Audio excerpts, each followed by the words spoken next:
This is a strange fight, in all honesty, Dan. Between Ramirez and Rosado this weekend, mainly because no one was calling out for this fight. It seemed to have come out of literally nowhere as well. Ramirez comes off that lopsided loss to Canelo conqueror Dimitri Bivol back in November.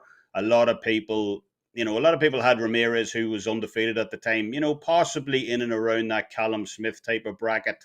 Everyone knew he was good, but just not sure how good he was going to be at light heavyweight. But, Bivol definitely put a statement out there with his performance in that fight.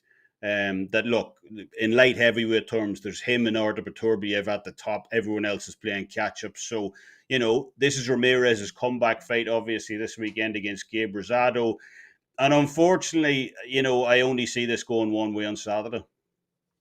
All right, well, what is that one way? You're looking at this Ramirez and Rosado fight, and if this is the comeback for Ramirez, is that the way that you kind of see it?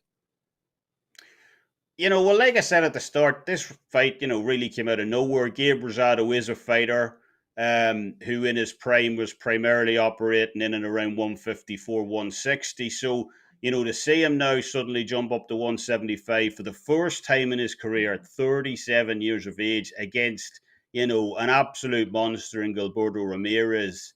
Yes, Rosado has campaigned at super middleweight for a couple of years, but even so, you'd really have to question the matchmaking in this one. Gabe Rosado, absolute warrior, no question, doesn't run from any challenge. In fact, when Golovkin was the most feared and avoided man in the middleweight division, Gabe was over there banging on his door, calling him out.